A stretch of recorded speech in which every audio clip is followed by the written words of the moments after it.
Most people still believe competence guarantees success. They think talent wins, effort is rewarded, and the best inevitably rise. But history has never favored the capable, only the cunning. In this video, we expose the brutal truth: why those who manipulate power always outrun those who merely deserve it. If you observe the world with an unclouded eye, you will notice a pattern fight. The throne is rarely taken by the most skilled, but by the one who understands how people actually behave. Men admire competence, yes, but they follow influence. They praise virtue, yet submit to pressure. And while the masses keep polishing their talent, hoping merit will open the gates of opportunity, a smaller, quieter group studies weaknesses, anticipates reactions, and bends social dynamics in their favor. If the capable man is a craftsman, the manipulator is an architect, shaping the entire environment in which the capable man must work. Tonight, we explore why manipulation remains the invisible currency of power, and why those who master it carve paths that the competent can only admire from a distance. Power rarely bows to the capable. It kneels to the one who understands how to shape perception. You may believe that competence builds empires, but look closely. History shows that the throne favors those who grasp influence, not excellence. Consider the rise of Octavian, later called Augustus. He was not the most skilled general of Rome. That honor belonged to men like Agrippa. Yet Octavian mastered something more potent: the art of appearing indispensable. While his rivals displayed strength, he directed the gaze of the Senate, the legions, and the masses. He let others win battles, while he quietly won loyalty. And this is where your modern belief collapses. You may work harder, perform better, deliver more, but unless you control how others see you, your competence becomes invisible. People do not reward the best. They reward the one they perceive as best, the one who shapes the narrative before anyone else even knows a narrative exists. Ask yourself, how many capable people have you seen overlooked because they assumed their talent would speak for them? They wait. They hope. And in that hesitation, a quieter, more calculating figure steps forward, claiming credit, commanding attention, redirecting the spotlight with the ease of a man repositioning a candle in a dark room. This is influence, the ability to decide what people notice, what they ignore, and what they believe mattered most. Competence alone cannot achieve this. Competence works in silence, manipulation works in the human mind. And the mind, as every ruler discovered, is the true battlefield. Look at your own life. Think of a workplace, a school, a family setting. The competent worker who solves every problem rarely becomes the leader.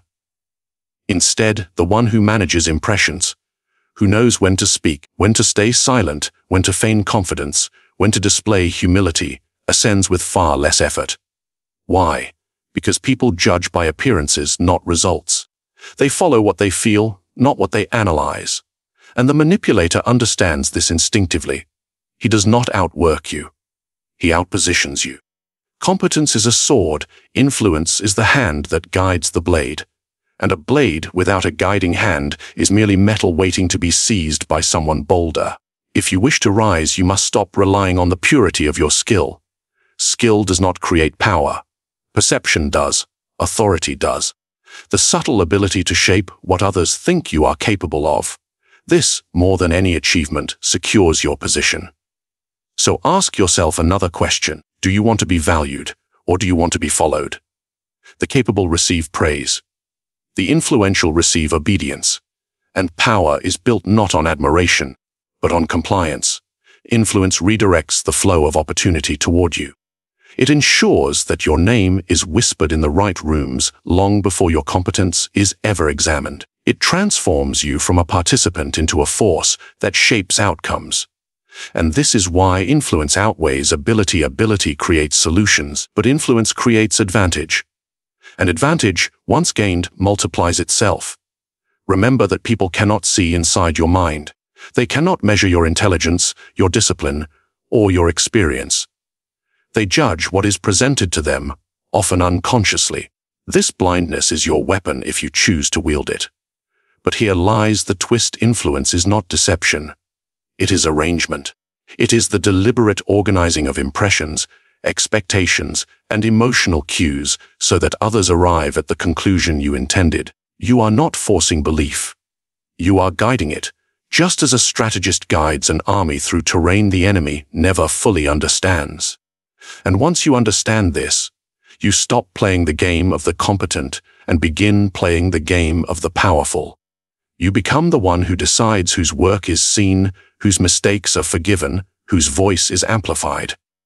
You become the architect of perceptions, and in that role, even the most skilled individuals become dependent on your approval, for you control the very environment in which their competence can shine or fade. Now you see why influence crowns the strategist before competence even enters the room. But this is the first layer of the dark truth. The next question is sharper: who controls you? Below is a script segment of exactly 700 words. To people like to believe they are rational creatures, moved by logic, clarity, and evidence. Yet if you watch them closely, truly observe them, you will see that emotion governs them far more than any demonstration of excellence ever could. A person may admire your skill, but they obey only when you touch something deeper: their fear, their pride, their longing to feel significant. And this truth explains why the manipulator eclipses the competent. He speaks not to the mind, but to the pulse beneath it. Look at any historical ruler who held power longer than his talents should have allowed. Consider the case of Emperor Tiberius. He was no charismatic hero, no brilliant administrator, no inspiring general. But he mastered something more enduring: the emotional equilibrium of the people under him. He understood that even the appearance of stability calmed the restless public mind, and so he cloaked himself in mystery, distance, and controlled displays of authority. He kept men uncertain, and uncertainty is the root of obedience. Ask yourself, did his competence hold Rome together, or did his psychological understanding of Roman fear do the work for him? You see this in your daily life as well, though few recognize the pattern. Think of a leader in your workplace who everyone quietly questions, yet instinctively follows. Why? Because this leader manages emotion. He knows who needs reassurance, who needs intimidation, who needs the illusion of choice. He may not be exceptional at the job itself, but he is exceptional at managing the mental landscape of those who perform it. Meanwhile, the most skilled worker remains trapped by a naive assumption. Expertise alone will earn influence. But people rarely surrender authority to the competent. They surrender it to the emotionally attuned. So ask yourself, what moves you? Is it the flawless execution of a task, or the person who makes you feel noticed, respected, or threatened at precisely the right moment? The manipulator knows the answer before you do. He listens for emotional leaks, tone, hesitation, eagerness, and then calibrates his presence accordingly. If he senses you want approval, he gives it sparingly. If he senses you fear conflict, he brings it subtly. His strategy is simple: create an emotional reality in which others cannot imagine acting against him. And he does it without raising his voice or raising his hand.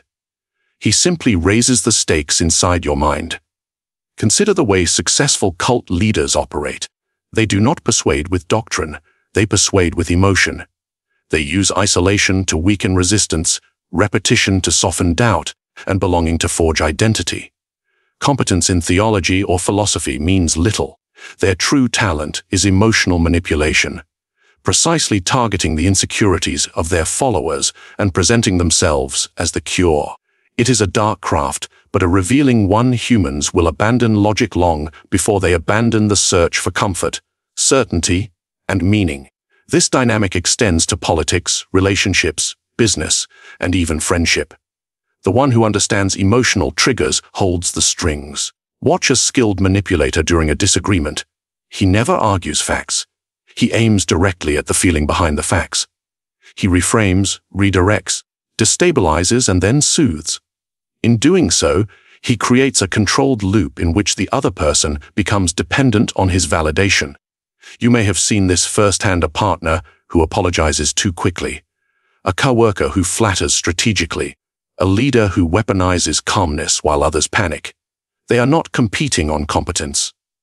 They are competing on psychological leverage, And here lies the greatest irony. Even when people claim to value honesty and clarity, they respond far more intensely to those who stimulate the emotional tensions they secretly live with.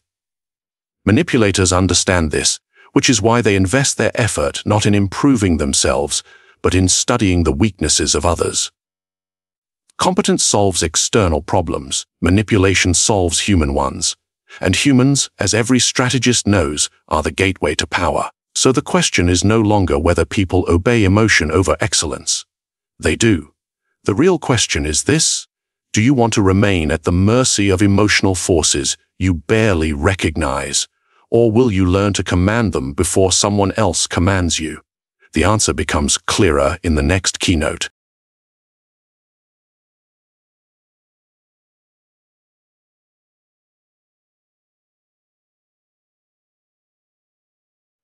Power rarely emerges from personal merit. It rises from the position one occupies within the social battlefield. You may believe that the most skilled should naturally ascend, but the world has never been arranged to reward fairness. Instead, it elevates those who understand how to place themselves where opportunity gathers. This is the secret the ambitious discover early. That placement is often more decisive than performance. History offers countless examples. Consider the Medici of Florence. They were not the most virtuous family, nor the most militarily capable. But they mastered positioning. They embedded themselves in banking, in marriages, in alliances, and in the subtle web of favors that bound the city's elite. Their strength came not from superior competence, but from occupying the intersection where money, influence, and fear converged. They became unavoidable. You have seen this pattern in your own life, though perhaps you have not named it. Think of the colleague who seems mediocre, yet somehow rises faster than those who work twice as hard. He is not succeeding because he outperforms anyone. He succeeds because he positions himself near decision makers, near information, near visibility. He treats proximity as currency, knowing that being seen in the right place often surpasses the value of being skilled. Ask yourself, where are you standing in the hierarchy you inhabit? Are you laboring in the shadows, hoping merit will illuminate you? Or have you learned the colder truth, that institutions, workplaces, and even friendships reward those who strategically engineer their placement? People respect competence, yes, but they respond to presence. They trust the familiar face, the nearby figure, the one whose position convinces them he must possess value. Consider how generals choose ground before choosing battle. The wise commander surveys terrain, choke points, visibility, and supply lines. Victory is often determined before a single sword is raised. In the same way, your social placement decides your opportunities long before your competence is evaluated. The one who positions himself at the crossroads of information and influence becomes indispensable, even if his actual talents are modest. But why does positioning matter so deeply? Because humans are guided by proximity, not principle. We trust what is near, fear what is near, follow what is near. The person who stands closest to authority receives fragments of that authority merely by reflection. And those fragments compound. Soon he is consulted, then included, then relied upon, until his placement quietly transforms into power itself. Think of corporate politics. A talented worker in a distant corner of the organization remains invisible. Meanwhile, a less competent individual who lingers near high-level discussions becomes part of the strategic bloodstream. He absorbs priorities, anticipates needs, mirrors language, and becomes difficult to remove. His placement, not his performance, secures his ascent. The organization gradually bends around him. Do you see the pattern now? Competence creates value, but positioning captures it. This is why shrewd individuals cultivate alliances even before showcasing talent.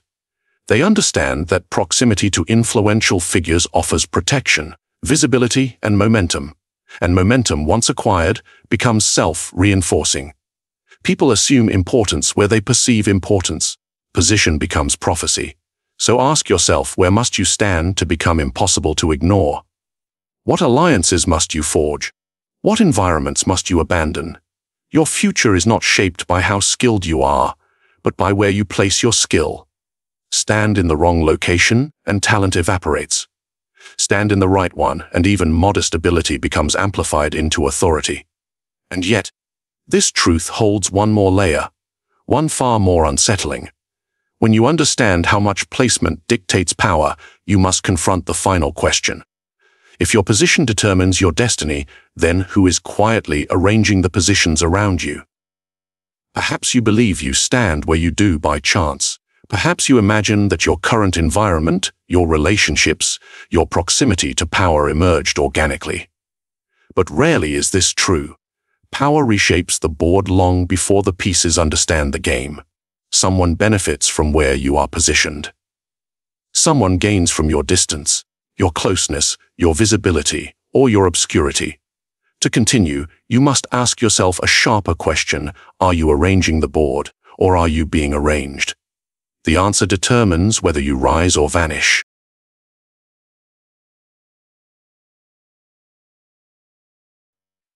The talented often pride themselves on their abilities, imagining that their skill alone secures their importance. But in the theater of power, the capable are rarely the masters of their fate. More often, they become instruments, useful, admired, even necessary, but instruments nonetheless. And the strategist, the manipulator, the one who understands human nature with cold precision, becomes the unseen hand that guides them. Consider the relationship between Cesare Borgia and his engineer, Leonardo da Vinci. Leonardo possessed brilliance few could rival. Yet it was Cesare who decided which fortifications Leonardo would design, which machines he would imagine, which innovations would serve the state. Leonardo's genius was a tool in the hands of someone who could direct power. The engineer crafted wonders, but the strategist determined their purpose. And in this hierarchy, it becomes clear ability may create, but manipulation commands. You may think this dynamic belongs only to ancient courts or Renaissance princes, but you witness it constantly, though perhaps without recognizing the pattern. Think of the office where the most competent worker is overloaded, trusted with every task because they do it best, while a quieter, more politically attuned colleague observes from the shadows. The highly skilled become essential, yet trapped, pulled like a resource, drained like a well, too busy executing to influence the direction of anything. Meanwhile, the strategist studies personalities, identifies the power nodes, cultivates subtle alliances, and positions himself to decide how the talent is used. Ask yourself, have you ever found your own skill turned against you? Have you ever carried weight that others avoided because you were reliable, capable, or the only one who could handle it? If so, you were not being rewarded. You were being harvested. The manipulator understands that competence is a fertile field, and he is not foolish enough to till the soil himself. He lets the capable labor while he collects the strategic advantage that labor creates. This is why you must understand the psychological structure that places talented individuals beneath those who command them. Competence produces output, which is measurable, predictable, and often limited to the task at hand. Manipulation produces influence, which is fluid, subtle, and capable of shaping outcomes far beyond what any technical skill could reach. The strategist deals in motivations, fears, loyalties, and perceptions, and those currencies, though invisible, are far more potent than expertise. Think of a military campaign. The brave soldier with unmatched strength may dominate the battlefield, but it is the general who decides where that strength is applied. The soldier executes, the general orchestrates. Even the greatest warrior becomes a pawn if he lacks the mind to direct strategy. In life, general is the one who manipulates the environment, social, political, emotional, so that every capable person ends up reinforcing his position. Consider a common manipulation tactic: selective dependence. A strategist might elevate the talented by praising them publicly, giving them critical tasks, and offering them subtle tokens of respect. The capable individual, flattered, believes he is being recognized. But in truth, he is being bound. The more he succeeds, the more he becomes needed. The more he is needed, the less he is replaceable. And the less he is replaceable, the more he is controlled. He cannot leave. He cannot object. He cannot shift direction. He becomes a pillar holding up someone else's temple. This phenomenon extends even to personal relationships.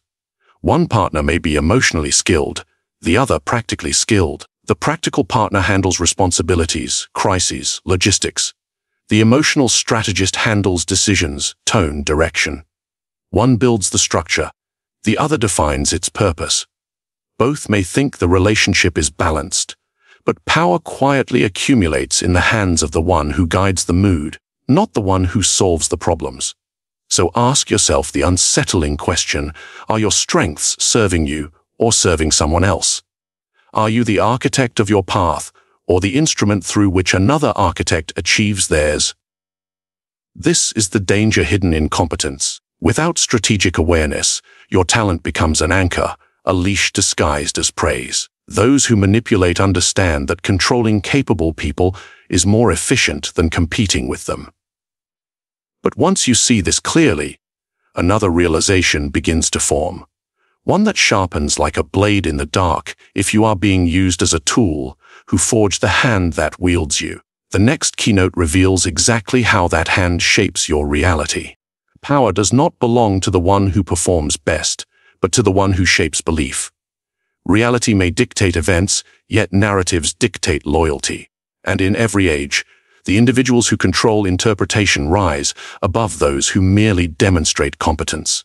Think of the Roman Senate during the rise of Julius Caesar. Many senators were more experienced, more knowledgeable, even more competent in the rituals of governance. But Caesar mastered something far greater. He controlled the story the people believed about him. He portrayed himself not as an ambitious commander, but as the champion of Rome's dignity. His rivals had authority, but he had the narrative. And once a population accepts a narrative, facts become minor inconveniences. Ask yourself in your own life, what wins more easily, truth or perception? Do people follow the most competent leader, or the one who tells the most emotionally satisfying story? Human beings are drawn to meaning before measurement, to coherence before accuracy. Consider how corporations operate. A leader who controls internal narratives controls loyalty. He shapes how success is defined, who deserves blame, and what direction appears inevitable. Employees eventually stop thinking independently because the narrative becomes the lens through which they interpret everything. And this is where manipulators triumph. They do not compete on ability. They compete on perception. They influence what others think is happening long before anything actually happens. By the time the competent realize what has occurred, the story has already been written. This strategy appears everywhere. In politics, a weak candidate can dominate merely by framing opponents as unstable or inexperienced. In relationships, a partner can win arguments not through logic, but by shaping how the conflict itself is perceived. Narrative determines victory. Have you noticed how quickly opinions shift when someone controls the framing? A simple reinterpretation, turning a mistake into a lesson, a weakness into an unfair burden, an attack into proof of courage, can transform a person's reputation overnight. Manipulators excel at this. They know that humans cling to stories that protect their ego, confirm their fears, or promise security. So they craft narratives that feel true, even when they are merely convenient fictions. And people follow willingly. Think of propaganda, not as a tool of nations, but as a tool used in your daily life. A colleague exaggerates their contribution. A friend retells events to paint themselves as the victim. A leader reframes failure as strategic patience. These are not accidents, they are calculated narrative maneuvers. Humans seek coherence more desperately than they seek truth. When a manipulator provides a simple explanation wrapped in emotional resonance, people accept it because it relieves uncertainty. In this way, manipulation becomes indistinguishable from leadership. So ask yourself, who shapes the narratives you follow? Do you hold your opinions because you examined the facts, or because someone crafted a story so compelling that you accepted it without question? What beliefs have you inherited without realizing their author? Narrative control does not require brilliance. It requires timing, emotional intelligence, and an understanding of what people want to believe. Few crave accuracy. Many crave reassurance, identity, belonging. A manipulator offers these emotions, and in return, he collects unquestioned influence. Think of the last time someone changed your mind effortlessly.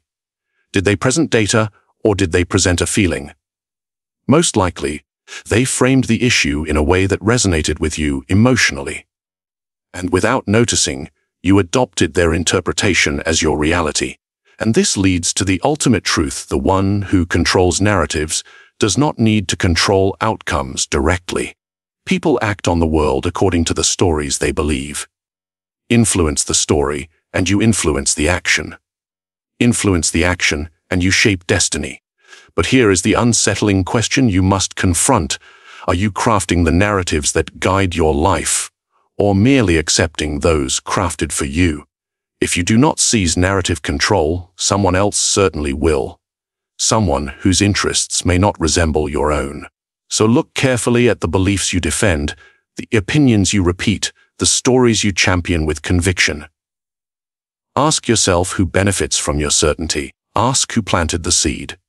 Until you identify the architects behind your convictions, you cannot escape their grip. The question now becomes, if the story shapes your reality, who shapes the story? Power is rarely taken by force. It is taken by understanding the minds you walk among. The greatest manipulation is the one no one notices. When people believe they act freely, yet follow the path you designed. That is true mastery. Control does not require shouting, threats, or spectacle. It requires shaping perception, guiding emotion, and arranging choices so subtly that others mistake your will for their own. Ask yourself, how many decisions in your life were truly yours? How many were planted? How many were inherited without question? The world is full of rulers who never wear crowns and followers who never realize they kneel. Your task is simple: decide which one you intend to be. If this exploration of hidden power opened your eyes, leave your thoughts below. Your perspective reveals which battles you already understand. Subscribe if you wish to learn more strategies that most people will never see coming. And share this video with someone who still believes that power is fair, or obvious, or honest.